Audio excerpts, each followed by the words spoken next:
Raina, welcome to the show. You're Thank already you. laughing. This is a great sign. I know. It's a good way to start the day, the podcast. Well, speaking of start the day, it's like 4 p.m. Yeah, 4 p.m. your time over there in France. Vive la France. is. How are things going with you? Have you had a lovely day so far? Yeah. It's been a good day. It's been, wait, I was confused for a second. Thought we were on the busy podcast. I was about to tell you if I was busy or unbusy today. Yeah. We have a separate podcast. Yeah. But it's been a good day. Like it was you ever have those days where they're like a smorgasbord of a day, right? Like you did some like that word. work, you did some life admin, you picked up your kid, you took your, cat to the vet, then you came and did some more work. It's kind of like one of those kind of days. Yeah. I like that. Is that a French word? A smorgasbord? No. It feels like it should be. I don't know. Okay. You haven't It been to doesn't a matter. party where they have like a smorgasbord of food? Oh, yeah. I have. Yeah. I love that word. I use that word all the time, and everybody looks at me funny. I don't know if it's French. I'll have to Google it later. I don't All think right. so, though. We'll look it up. Okay. Well, Raina, good friend, long time guest on the show. You've been on like 17 times. And also like it one here. of the more, she does like it here, one of the more thoughtful people I know personally, not even close. I'm here to talk about planning. I figured we'd talk a little bit maybe about our word of the years to kick it off, especially since I think this past year for me personally, I actually had a great word of the year, something that actually influenced my life. I don't feel that way. The years before that, I did not feel that way. So I feel I need to talk about it. And you also do a word of the year, which I don't know. You haven't told me yours yet for this year, Yes. so I'm curious to hear about it. And then maybe after that, we'll talk a little bit about maybe what went well, what didn't go well in 2023, what we're looking forward to in 2024, or some other stuff.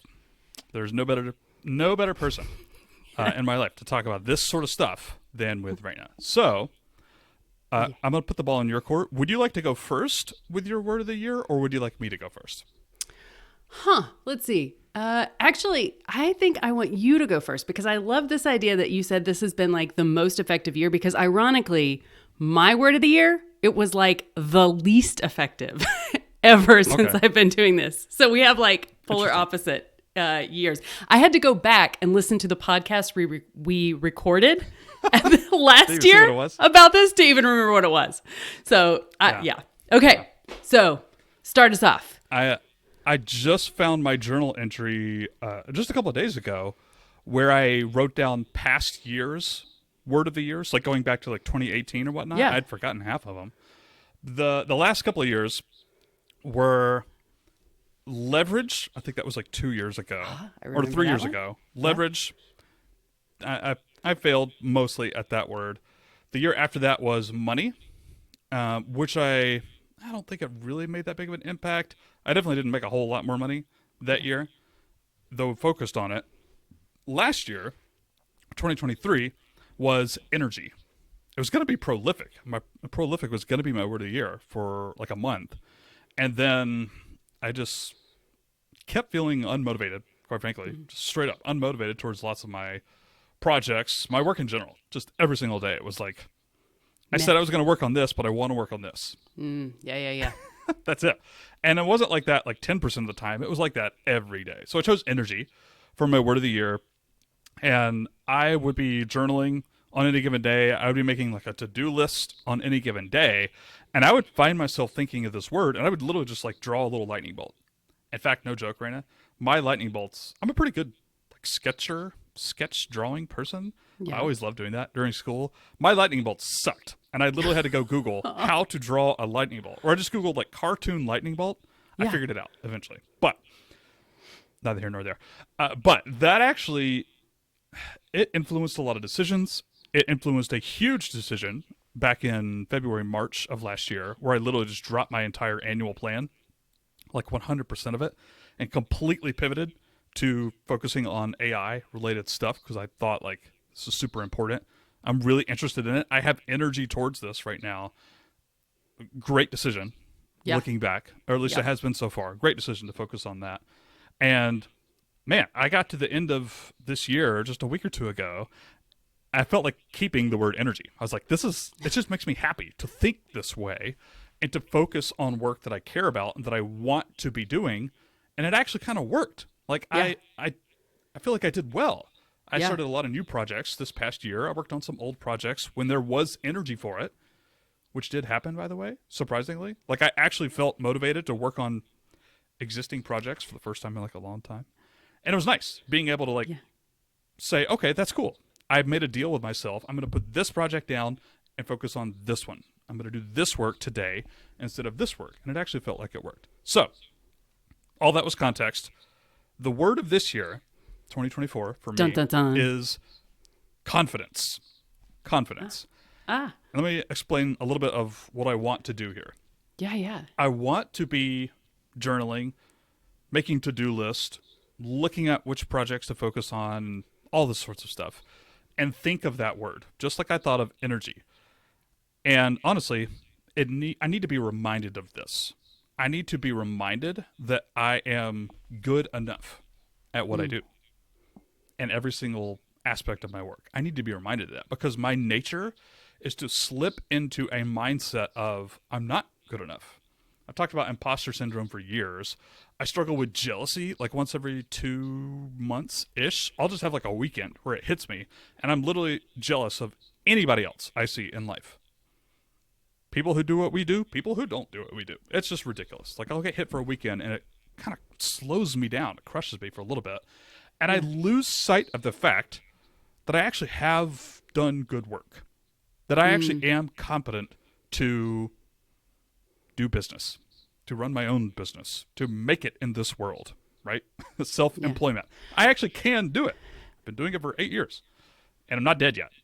Came close last year, but I'm not dead yet. Yeah. Right? I don't think this is uncommon, actually, in the industry totally of self-employment. So I'm just like pointing that out, that this is not a unique, I think you're speaking to the masses when it's, you know how there's that thing that people say, what have you done for me today?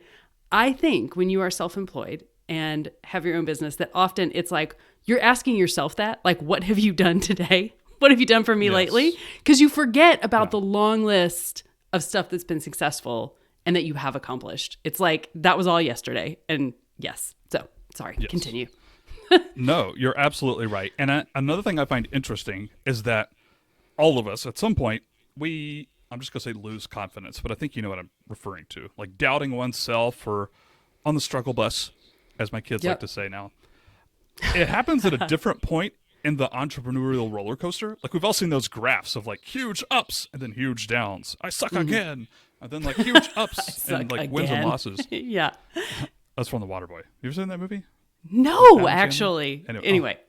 I haven't seen it in like 20 years, but nonetheless. We all experience that feeling at different points on the curve, which is interesting to me. Yeah. Me personally, I've had ups and downs for sure, but about 2.5, 3 years ago at this point, I hit a huge plateau. And to be frank with you, it has not moved. It's just been like this. It's been steady. Not a whole lot of huge wins, not a whole lot of like huge down months either. It's just been a plateau, which is also very frustrating because it's been going on 3 years. And on that plateau, my confidence level has gone down. No like huge lows. It's just been slowly dripping down like, hey, it's been 3 years. My audience for Do You Even Blog hasn't grown in 3.5 years. Full stop. Now I've had other projects. My audience has grown from 0 to 100% for some of these other projects and different stuff like that. It's not all slow downhill, but in seeing that plateau, specifically for Do Even Blog too, it's been a little disheartening. And the fact is, it's actually masked the fact that I have other wins, right? Like I have other projects that have done well, but this one project has been slowly declining, and I forget about the wins. I forget to have confidence. When I remember some of these wins, I have more confidence, and I can look at my work in a different way. But it's fleeting, right? And so this year, word of the year, confidence. I want to be journaling that. I want to be writing that down. I don't know what the icon would be for confidence, like the lightning bolt was for energy, but I need to figure that out. I don't know what it is, but I'll figure that out. I want to have this in the back of my head when I make all decisions for my work. What are the moments? I think that's all I got. Okay, can I ask you a question about this? Yes, you may, of course. Okay. Well, I'm curious, like, what are the moments when you feel the most confident? Like what often precedes that or inspires it? What are those moments? Yeah. I'll tell you exactly what they are. This is a great answer. Or it's a great question, rather. When I lose track of what my goal is. I say goal because there's actually a different word I'm thinking of here. You helped me with this years ago. Doing like a values exercise. Like what is the purpose, goals, like what am I aiming towards? And it's not money per se. Finances are fine in the McPherson household. Not super fantastic, but they haven't been bad in years. Like, we're doing good. We're fine. It's okay. The business makes enough money for now in the past 3 years, and we're good there. I lose track of the fact that what I actually value more than money is freedom. Yeah. How I spend my days. And every now and then, I'm reminded of people who don't have that. Even if that's not their values, that's fine. I'm reminded that this person does this with their time, with their life, with their freedom. I'm like, oh God, that sounds awful. Even if it doesn't sound awful for them, I'm reminded, oh man, oh yes, I have engineered my work life specifically for freedom and been absolutely successful at it. And when I can remember that, I feel great. I feel great. I feel great about what I do. I have more confidence that I'm working on the right things, that I can actually continue to do this business sustainably for a long time. Like, I have all those feelings. Hits me right in the feels. Yeah. I mean, what you're talking about is, like, I genuinely think the whole values is like the most unsexy thing, I think, when people talk about it, mostly because everyone thinks of those stupid corporate posters with like the eagle soaring. And it's like, oh yeah, you know what I'm talking about? They have a little quote. Teamwork. Yeah. Ingenuity. But, yes. And no one cares. Like, it looks like it's been there 100 years and the sun's faded it. Oh yeah. Anyway, but like what you're talking about, those things, I mean, really, they're the things that make life fulfilling when we're living them, whether or not we're actually hitting a goalpost, you know? So, like, I think if you're living things that are really valuable to you, like at your core, like not on a stupid eagle poster, but like genuinely those things that you know, then even when it's hard, you're like, okay, life still kind of feels okay, even when it's hard, because you're like, I know I'm doing the things that are like, make my life meaningful and are most near and dear to, you know, whatever it is I want out of life. And that stuff is ongoing. It doesn't necessarily have it's just like people who meet certain goals. I think if they don't have a connection with that, it doesn't matter what the goal is. It's not ever going to feel super satisfying. No. It's, you know, so I recently heard this idea of focusing like growth versus goals. Like, you know, kind of instead of the finish line, just the progress. And I don't know, that feels like one of those things where it's, okay, so yes, you can say that way you're not failing if you don't hit a particular thing, right? As long as you've grown or made progress in the process. But I also think it's like a struggle to not be able to hold up this thing. Like, you know, suddenly I thought of the Lion King, right? The little baby where he's holding up Simba. It's like, here is the thing that I did in 2023 or whatever it is. Because that's how I felt about French. I mean, when I landed here, like 15 or 16 months ago, I knew like, bonjour, merci, right? And then I like work on this every single day. I'm starting to have conversations. I can talk to the postman now, all those kind of things. But until I actually took a test that like marked my level and I got this little certificate, I did not feel like I had made enough progress, right? Like that is what, and so I don't know. I feel like it's like we crave progress markers. And at the same time, if what you're doing is not fulfilling in the process of getting to those, it's still not going to be satisfying. Yeah. Well, it's a balance of both. And to answer your previous question again, when do I feel confidence in my work and in my life? It's when I remember what goalpost I'm striving to reach. Because sometimes I forget. Right. Yeah. And I adapt to what the rest of the world thinks of as success, which is money, fame, influence, Yeah. which I don't have. Or I mean, I have, but like that's not my goalpost. And the reason it's not, by the way, and I know this objectively, but I lose sight of it all the time, is because I hate that work. I hate the work of working on one thing until successful. And I probably could have grown classic a successful. dozen businesses by this Right. point over the past 5 years. Yeah, for sure. Yeah. But when my goalposts are freedom, which I have reached and I continue to reach because I continue to optimize everything I do, and learning and personal growth, which is another goalpost of mine, which I crushed in this past year, by the way. It's not sexy.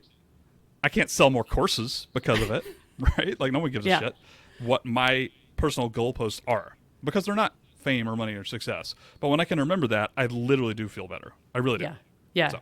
Well, it's like that idea that I'm making a choice and this is intentional and I'm doing the thing that I chose to do.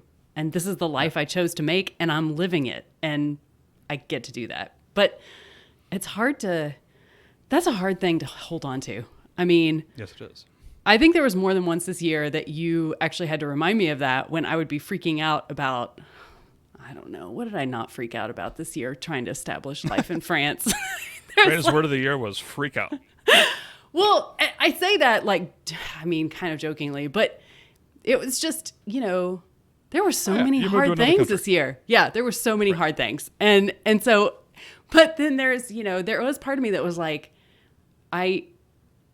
we chose to do this, to have this experience. Like part of the whole reason, like I'm doing this was to have an adventure. And the, kind of like the core of what an adventure is means you don't know what's going to happen, which is kind of a terrible feeling in the moment. But then you remember, oh yeah, that is kind of part of what this whole thing was about and what makes it an experience. So yeah. Yeah. Sorry, I got distracted. I was going okay. somewhere and that was a bit of a rabbit hole, but That's all right. I want to hear Yeah. your transition though to your Yes. word of the year. Yeah. Okay. So interestingly, my word of the year for last year's. 2023 You got- last year Okay, yeah. was Yeah. consistency. Sorry. I know. Let me just move my entire family, by the way. Not Yeah. just me, my entire family. I know. Across And the a cat. massive ocean. And the cat. To somewhere where and the cat. Thank God the cat made it. Yeah. There's a long story there. Where they don't speak English, by the way, and consistency. Yeah. That's my Yeah. word of the year. That sounds great. I'm sorry. I interrupted because it is funny. But It is funny. Like looking back on it, I'm like, what? And the reason I chose that word, I think, is because I was like craving that. And I mean, we had only been in France for, 4 months at that point. So, I mean, everything was uncertain. I have never had the kind of uncertainty. And I'm not a person who likes uncertainty, right? I'm like that person who has a plan and then plan B. And then if plan B doesn't work out, well, I'll do plan C. And last year was like, there was sometimes I didn't know where we were traveling, during the summer. And I wasn't sure where I was going to live next, or like you have to refigure out what grocery store you're going to shop at. Like where's food going to come from for dinner tonight? Like not in a financially stressful way, but just in a like, every single day you're figuring out all these dumb life admin things that you got on lockdown usually. So there was like no consistency, like nothing about the experience we had last year. While it was an amazing adventure. I mean, I paraglided off the Swiss Alps last year. I still think about that and think like, was that me? Did we really do that? But there was like no consistency. So as the year came to a close though, and we actually found a house to buy here in France. We found a town that we've settled into. I can have like some limited French conversations. There's just like starting to be more. I know the grocery store that we shop in. I know the brand of toothpaste in France that I buy. Like there's all these things that are starting to like come together. And then I wasn't even sure exactly what my work would look like here because time zones turned out to be trickier than I thought they would, working across live with clients. There was just so many. And now we've started a second brand that I'm really excited about. So things feel so much, it's like when it's really foggy and you just have to drive, like you can only see a few feet in front of you, but you just have to keep trusting that you're just going to keep driving and you're only going to be able to see a few feet in front of you, but you're going to make the whole trip that way. I think that's a quote from some parable or story or something, but it felt very true this year. And now it feels like finally, like the fog's starting to clear a little bit. I can see more. Like, I think we're going to stop and park the car and I'm going to start to plant some roots. So that is the word for this year. My word is roots because I'm feeling, and like, I'm just feeling like I can start to have those in this place that we're creating and, flourish based on that. And it was one of those things where, sometimes your word of the year just comes to you and you're like, I think that's it. So feels like I'm establishing roots here in France. So it also feels like that word and the connotation you're using it in is long term. And you just ended like 18 months of zero long-term things. You guys didn't even know. I'm just spoil it for anybody listening. Hope that's okay. You guys weren't sure how long you were going to be over there. Yeah. At least before you moved. You're like, we'll be here a year, maybe 2. And now, like this past year has been like maybe longer, maybe forever. We don't know. Like there was zero long-term things that I heard out of your mouth in the past year. Yep. Right? Including the new brand, which you're welcome to talk about all you want. That's interesting. Let me ask you this. How are you going to not forget it? Right? Or not forget it. That's not the right word. Not that you just failed last year to remember your word of the year, but on a daily basis or weekly basis, like how's that going to find its way into your psyche? Does that make sense? Yeah, no, totally. I think too, like last year, I think it was a good example of, when we're longing for something in life, and that sometimes is just not the moment that life is going to give that to us. Because, it's not the season. Like last year was not the season for, like, I think a better word would have been trust. That we will enjoy the adventure, we'll make our way through, we'll figure things out, we'll find whatever we need to, for dinner. Like that, because that felt like the lesson that I learned last year is like trusting, not knowing what's coming next, but just trusting like you'll figure it out. You're a competent human, and with this, so I think it was just like, I didn't choose the right word last year. I think I was longing for something, but the reality was I couldn't create that. Because of the choices we'd made for what we wanted to experience. And I mean, I think that's kind of like if you have a new baby and then choosing the word sleep, because the reality is like, you've chosen to experience parenthood and like this amazing, joyful, exhausting thing with another human, right? And so you may be longing for sleep. Is probably not what's going to be in your first year. So I feel like that was my mistake. And so it didn't really help me or support me because it wasn't possible. This year, I feel like the idea of roots is going to guide because I know this is another year of there will be more admin. I will have to file for another visa renewal. I will have to like figure out like, oh my God, we're going to restore this historic house built in 1792. There's going to be like, but I mean, making decisions around how I spend my time and energy and money that like is so clear to me that this is the life I want here in this French village in Southwest France, which seems crazy to say. And this is probably the first time I'm saying that publicly, but, surprise mom, if you're listening, no. But I think it's using it this year as a guide for how I spend time and money and energy is like, is this going to help me establish the roots that I want to like grow in the years that are coming here, like into a, big, strong, thriving, blooming plant that's happy. But you got to put down some roots first. Yeah, I like that. It also seems like that's a little bit more, not that there's anything wrong with this at all, a little bit more life-focused and a little bit less work-focused per se, or do you feel like it's a balance of both? Yeah. Actually, I think it's a balance of both because I think a lot of the work that I'm doing this year is around laying the foundations for the future of the business that we'll have here in France.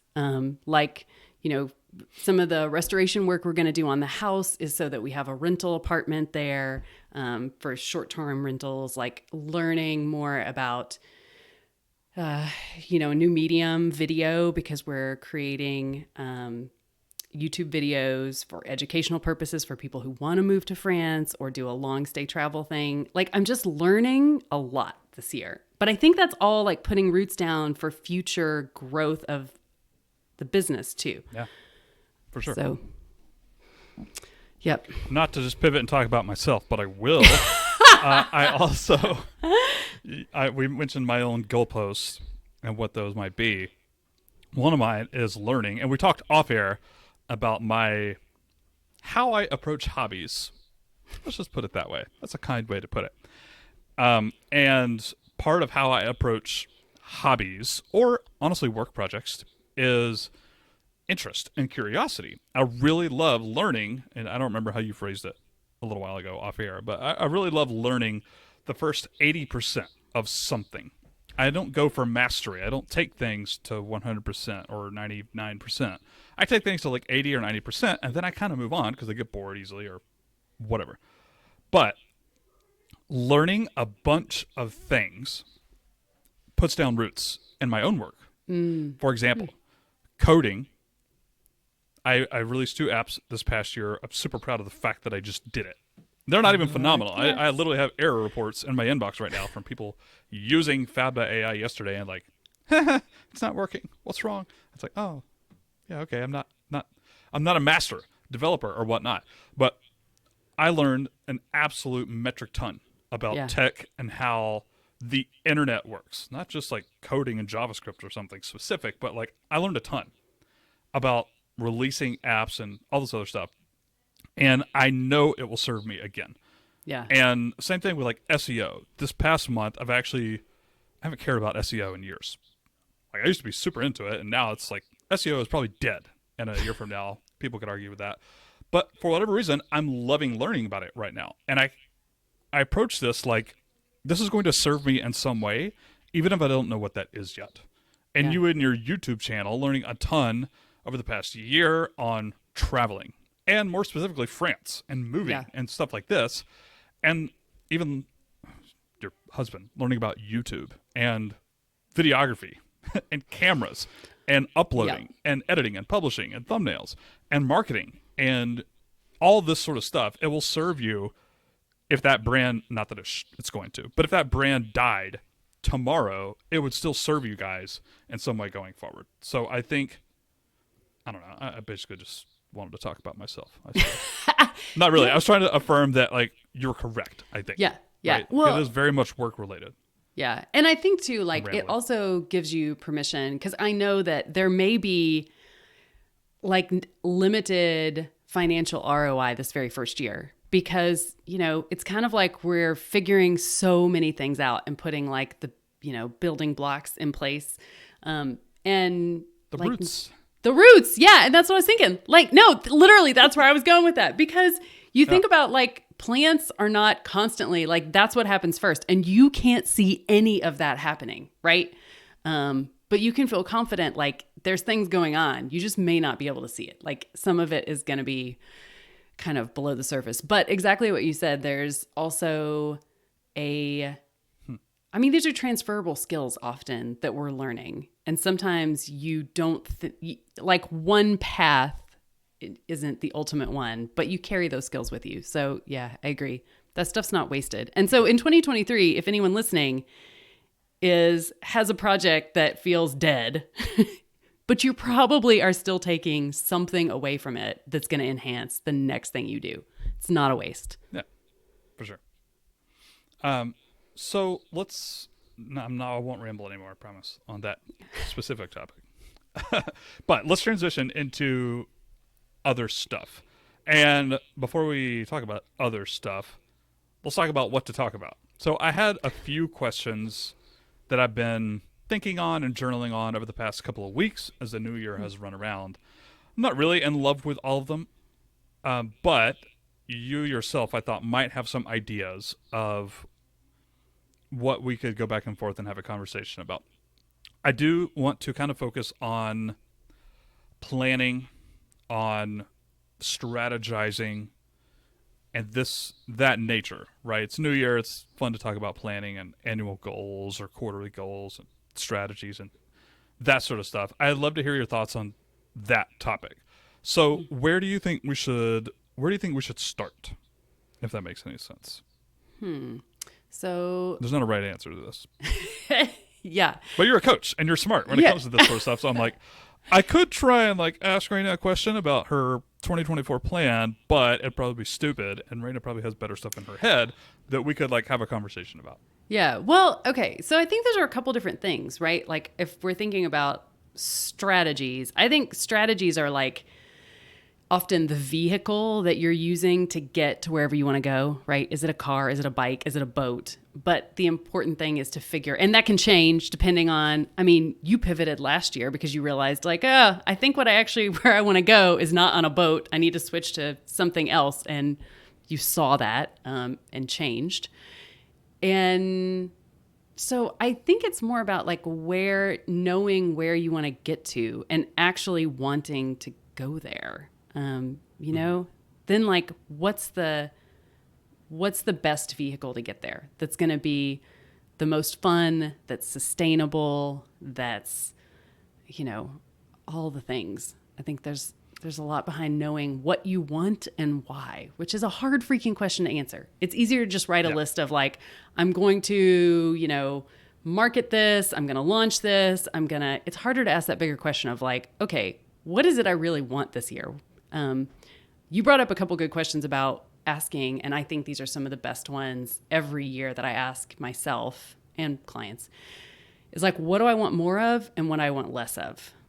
And planning some of what your year is going to be like and letting some of that shape. Because the reality is like, if you own your own business, your life isn't separate. I'm so tired of people talking about life and business, like somehow them being separate. Yeah. And I don't know, you know, like this, I've been thinking a lot about this idea of whole life productivity, which I think is the French culture sinking into my bones because they do not see. Can I interrupt? Yeah. Wasn't it our friend Jessica who we asked about? I think it was Jessica we had on our other podcast, Unbusy, where we asked her something about work-life balance. And she's like, let's just call it life. Yes. Do you remember yes, this? It was Jess. Yes. Yeah. Because the thing is like, I think especially with like American work culture, I'm going to get all fired up here. Sorry.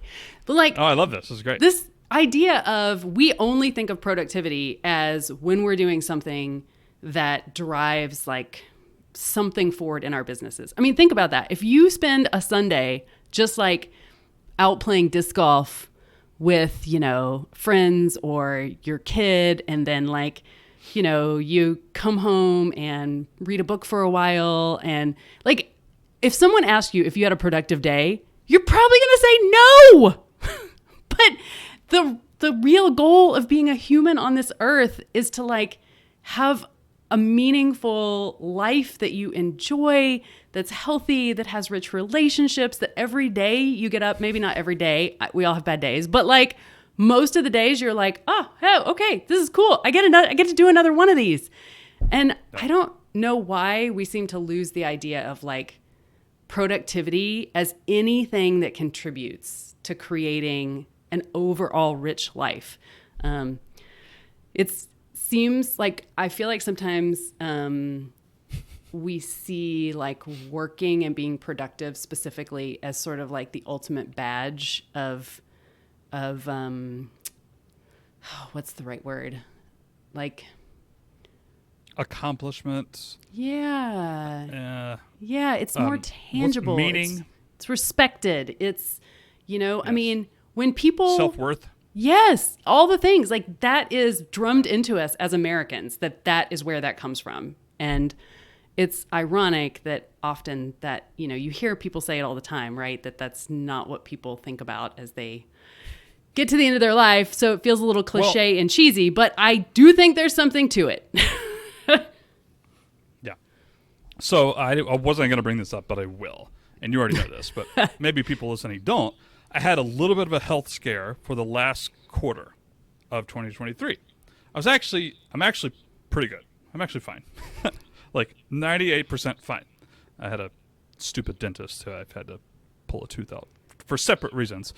And I have high blood pressure a little bit, although that's actually gotten a lot better.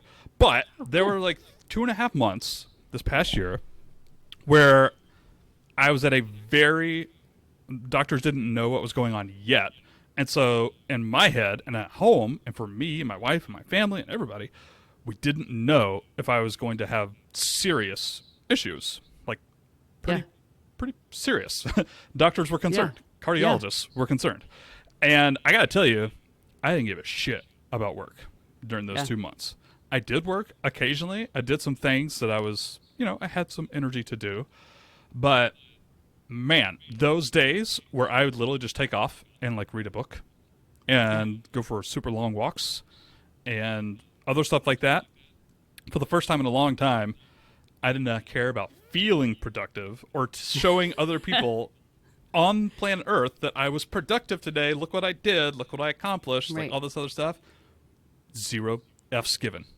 0 F's given. And after I have found out that I'm okay and I'm not in the immediate risk of dying, at least, a little bit of that has stuck with me. Yeah. Interestingly, like it's been a little bit long enough now. It's been like about a month and a half since I've had that stress and anxiety. A little bit of it stuck with me now, where the word productivity is something I don't think about as much, or accomplishments even. Like I'm almost back to normal, but there's still a little bit that's just like, that's not what life is about. And so we can get to the questions in a second. But another thing I thought of was this idea of, well, you mentioned roots. Roots are something you mentioned, like you can't see them, right? Like the tree is growing in some way, but you can't always see it. Or maybe it's growing taller at the same time, which would be you getting featured on Business Insider. Kudos to you, by the way. Or getting a crap ton of downloads, or making money from consulting with people who want to move to France, or like really tangible, look what I did sort of things, like success metrics and all this sort of stuff. It's not always going to be the case. But if your roots are growing, if you're learning, like all these sorts of things we talked about, right? Part of what I want to do, I also want to have roots. And part of my roots is, even if I fail at my 2024 goals or my projects, what I want to work on, I got like 3 at the top of my list, and I can tell you what those are if you really want to know. If those fail, they don't make a dime, if there's no audience, right? These are online businesses, right? I won't feel like a failure. And part of the reason is because my perspective has changed over the past couple of months. This past year has taught me about energy. It's taught me about learning from mistakes and failure, quote unquote. I feel like I've made some personal growth progress in that point. No thanks to you in a lot of ways, by the way. I don't really know where I was going with that. I was just rambling again, but. Well, you know what I like that you said? Well, you didn't exactly say this, but was what made me think of is this idea of savoring life guilt-free. And guilt-free is a good word. Yeah. And it's because enjoying life is productive. I mean, that's the point, ultimately. Yeah. Yeah. Spending time with kids has been so much more fulfilling over the past couple of months. I'll be really honest with you. And also just reading. Yeah. Fiction, by the way. I haven't read a business book. By the way, I didn't read a single business book all of last year. Wow. AMA, ask me anything. Not a single one. Wow. But just reading for pleasure now feels, I'm going to say productive here, but I think you know what I mean. Right? Yeah. That's a meaningful use of my time. And I feel good about that. Meaningful use of your time. I think that's what I want the new definition for productivity to be. Because work is a meaningful use of your time, but other things also have are a meaningful use of our time. And I feel like as a culture, we struggle to see them in that way as equal. That's a good Raina nugget that you did right there. Oh, yeah, thanks. I'm glad I see you typing. I hope you're recording because I already forgot it. What did I just say? Meaningful use of time. That's our new productivity metric. Yeah. Or definition. Meaningful use of our time. I mean, it amazes me here in France that I mean, you will see businesses that, we've talked about this briefly on Unbusy before. They're just closed at lunch.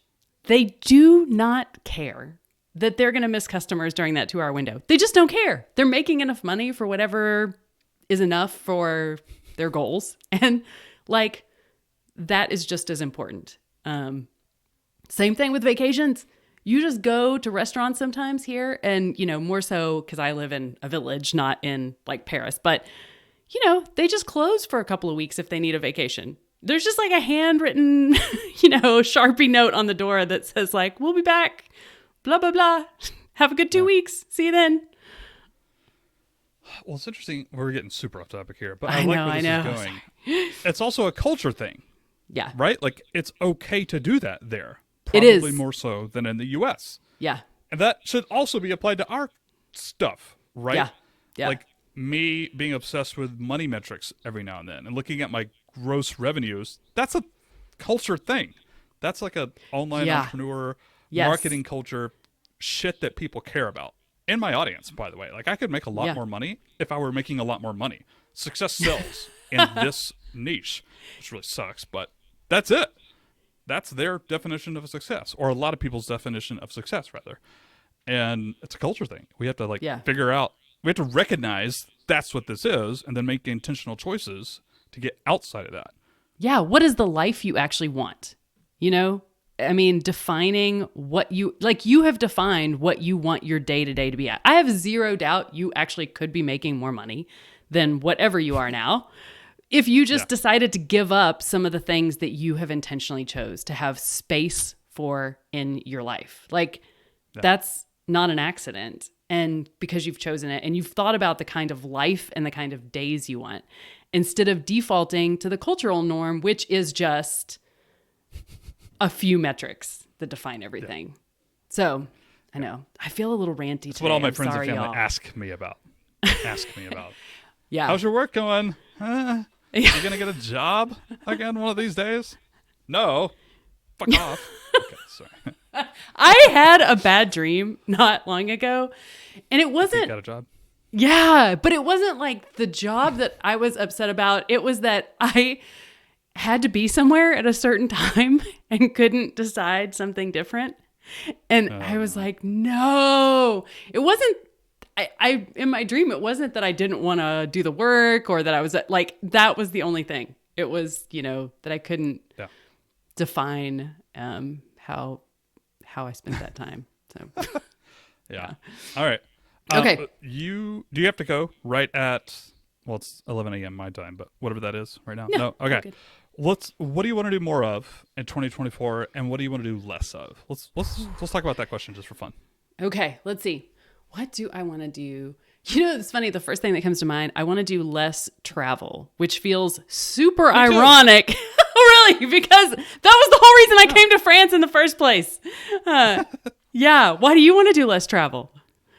Oh, hang on. You go first, because I actually took notes during one of our... So Raina runs Waffles and Work, which is phenomenal. Everybody should go look it up. Waffles I don't know the URL. Raina can name drop that. But we did a little planning session a couple of weeks ago.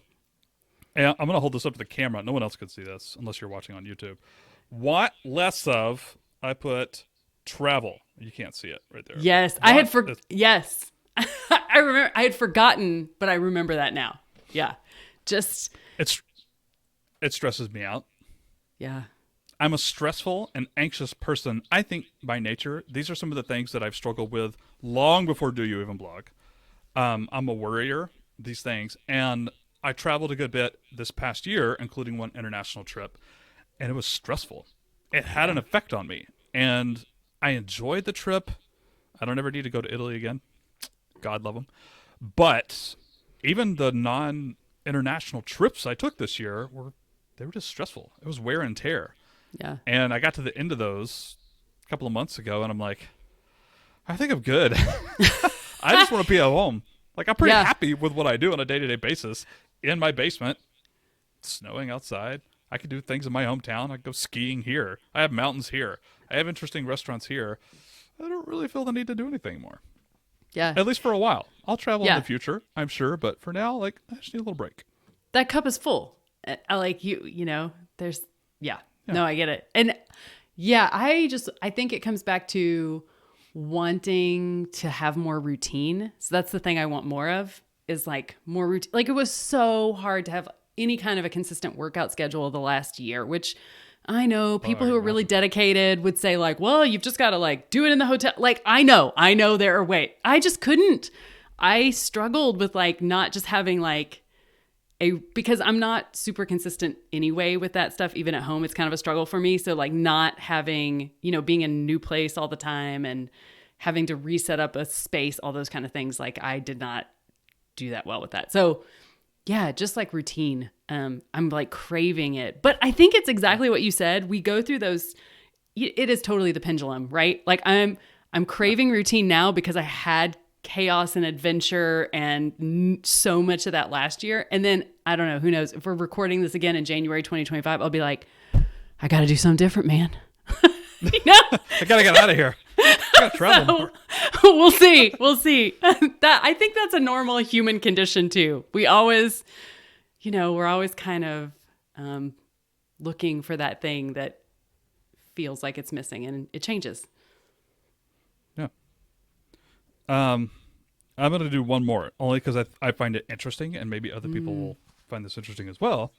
I've always been a gamer. I play video games, computer games, like all my life, right?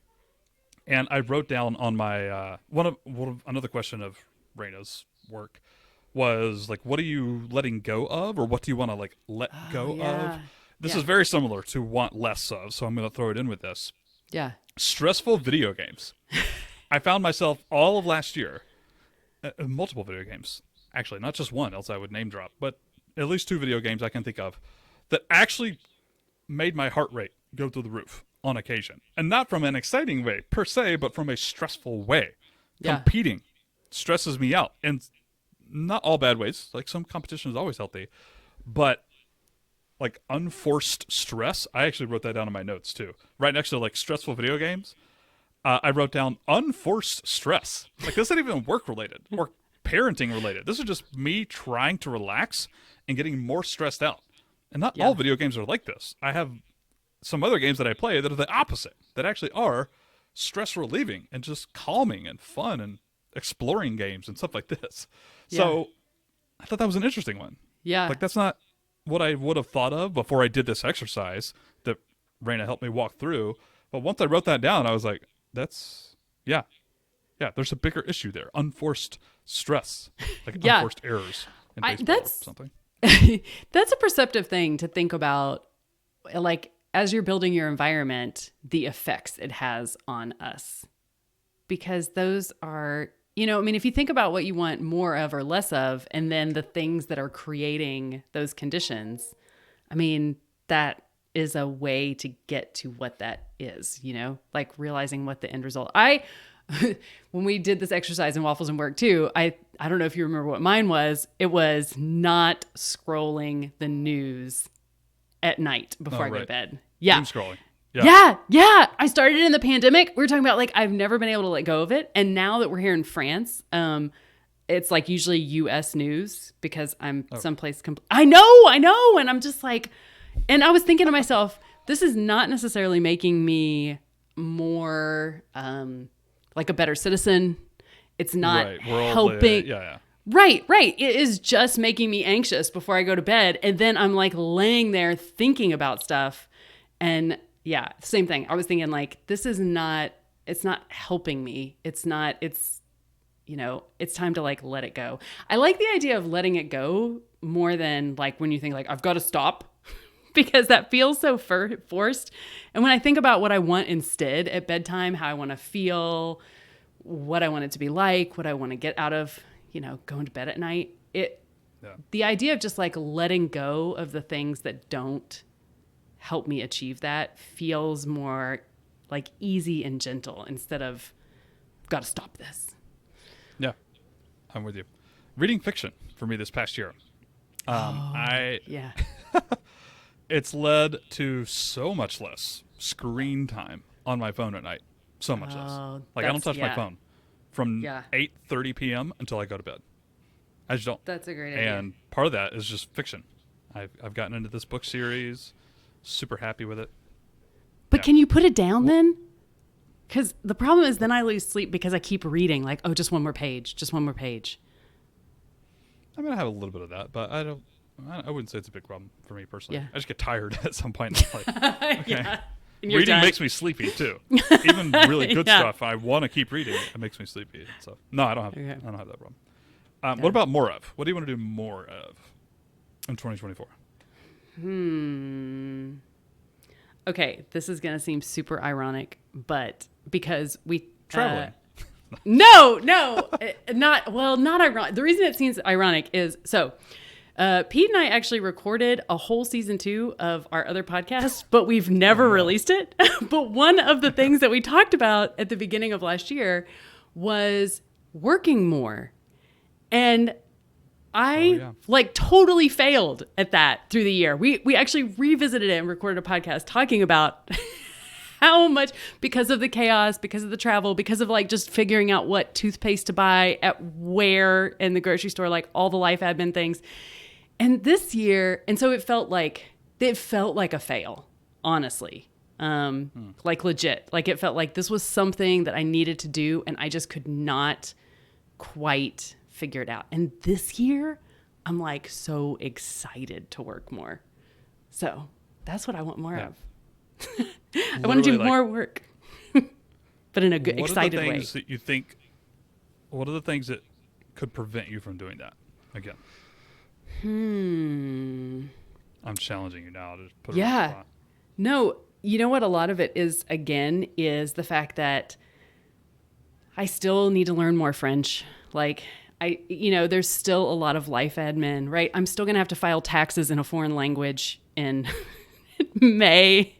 And like there is still just way more like, I'm buying a house in a foreign country that doesn't actually, there is a giant, like in the utility room, there's a tank that I could go swimming in that is filled with oil to heat the house.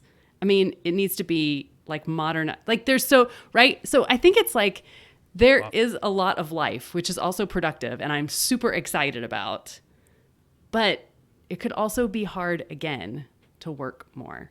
So yeah, that could be the thing. And I've got to figure out like what's enough. How can I feel good about the days that probably I'm going to have to like meet an electrician at the house and maybe I won't get something done that I thought I was going to get done. Like I'm going to have to figure that out. Like how to feel, whole life productivity, but you also still have got to get, what are the essentials, right? Like how do I focus on those essentials, the core things that are most important? Those are hard freaking questions to answer, but important ones. Whenever I feel like I want to work more or do harder work even, I'll generally re-listen, not even to the whole thing, but I'll listen to the War of Art. I knew that's what you're going to say. I was thinking I need that book again. Yeah. It's been over a year since I've delved in again, but I should probably revisit it. I literally just listen for like an hour. Wherever I'll just pick up where I left off last time I did this.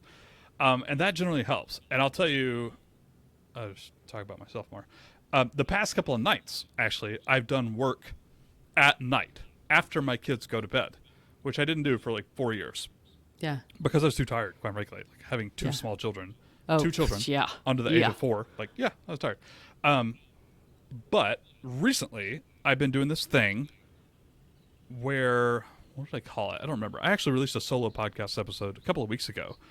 This idea of like setting yourself up for success, like beforehand, like pre-work. Like if you want to run more, make it super easy to get your shoes on. Yes. Leave your shoes out. Yes. Your running shoes out. Yeah. Don't keep them downstairs or upstairs where you have one more barrier keeping you from going running. Reduce friction. Yes, reduce friction. And for me, that's buying a laptop. This was like a year ago that I bought my laptop. Best decision ever. Oh my God. Like, for multiple reasons, which I won't talk about, but just the laptop. Now I take it upstairs and I leave it right by the couch where I plant my butt in the evenings after my kids go to bed.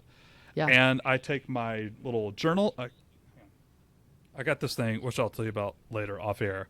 I wanted something to like keep a notebook handy. I had this big fancy notebook with fancy paper, and I never used it, or rarely ever use it. It's this one that I held up earlier. So I've actually switched to the much smaller field notes, more specifically the American Parks. I have seen variety. these. This is and nice. I carry them with me. And so I carry these upstairs and put it by the couch on top of my laptop. And for the past couple of nights, I've done like 30 minutes of work. Just a little small stuff. Some admin stuff. No creative work. Just like something I kind of wanted to check off the to-do list for tomorrow. It's been awesome. Yeah. Feels good. Anyways, work more in 24.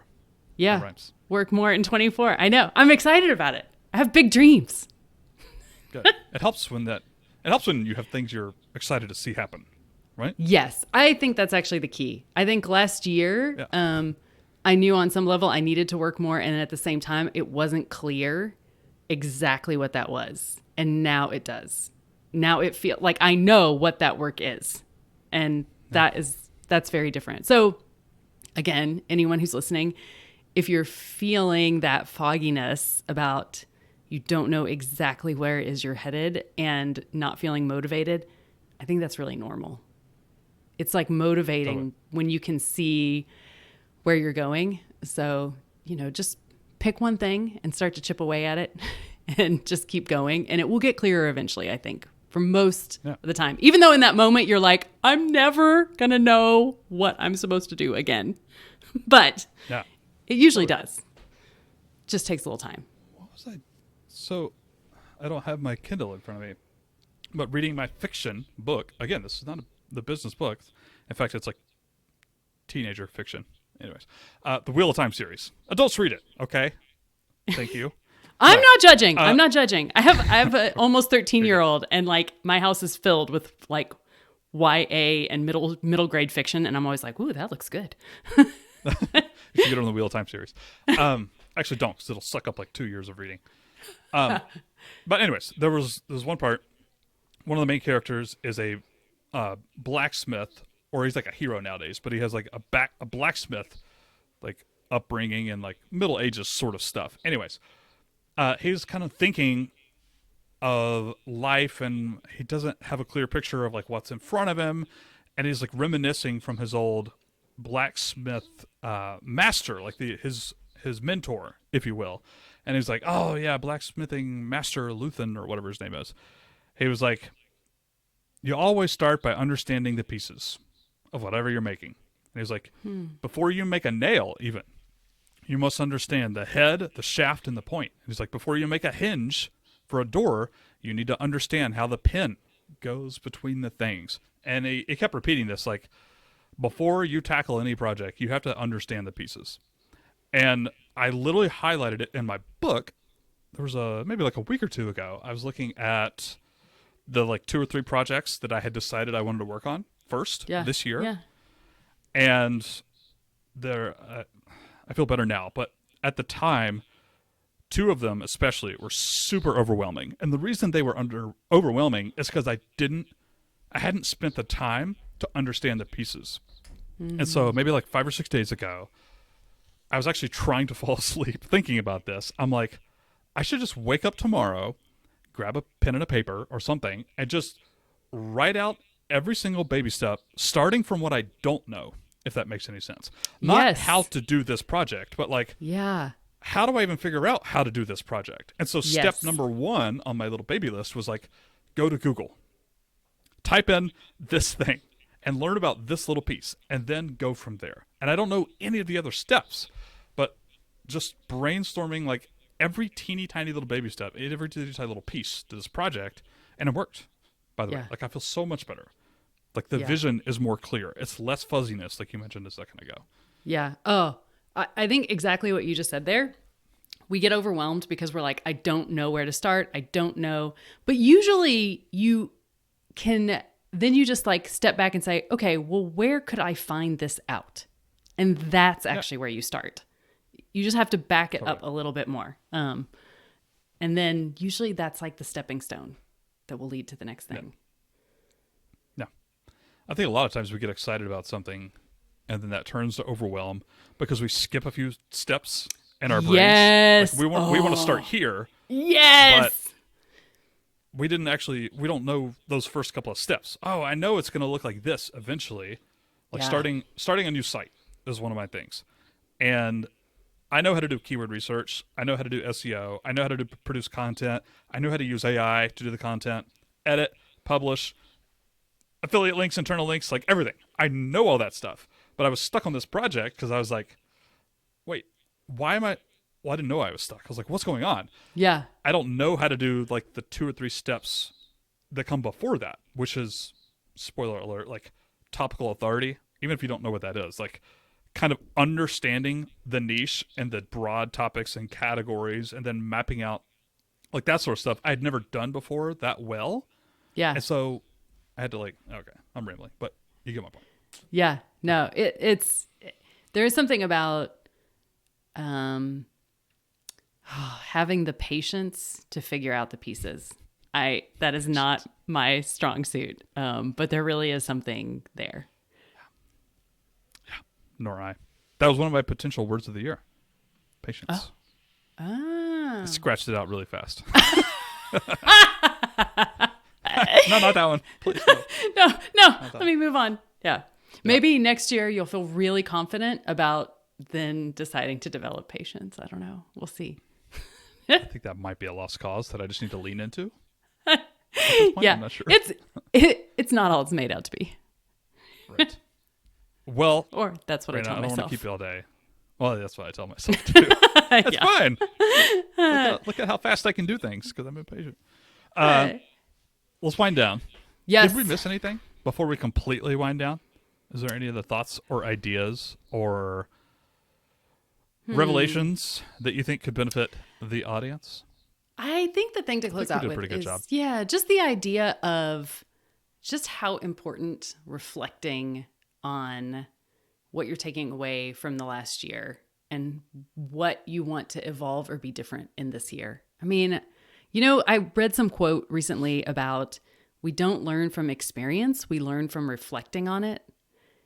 And I think it's like pretty often that we just never really stop to do that reflection and then decide like, oh gosh, how did this change me as a person? What does this mean for how I'll make decisions in the future? We don't usually stop to process things. So, I mean, you can obviously do it anytime. There's lots of endpoints in life with projects or seasons changing, but end of year always feels sort of like, it's in the air. So Yeah, totally. yeah, it's worthwhile. That's an interesting point. It's a great quote, first of all. I don't do nearly enough reflecting on any given month or year. Totally. I know this about myself at this point. And I actually just thought, as you were saying that, part of how I reflect is talking to other people. In case listeners haven't figured it out, I'm a verbal processor. Podcasting. I just like to talk, and that's how my brain figures out things. And without that, I don't reflect. I have a difficult time asking these questions, coming up with answers by myself, and journaling and that sort of stuff. Like I have a tough time with that. It's actually talking with other people on the podcast and otherwise that I work through things, and my wife, right? Like stuff like that. Yeah. Okay. So find a friend to do this with is the other takeaway here. That's true. Like, yeah, if it's You know a struggle to reflect and journal on your own, which I think is not uncommon.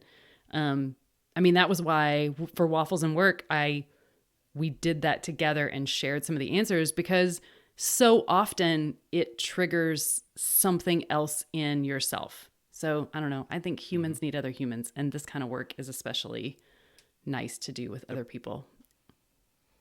Before I name drop where people can hire Raina for coaching, since we're talking about it, and or sign up for a future Waffles and Work session. Before we do that, I'm going to ask you one more question. And I don't know if it was you that taught me this or dropped this to me, but somebody did. I just going to assume it was Raina at this point. I started asking people, I don't do any one-on-one calls anymore, but the few that I've done, I've started asking this as the very last question. And so I'm going to ask Raina right now, what has been your biggest takeaway from this call that we've been on together? Let's see.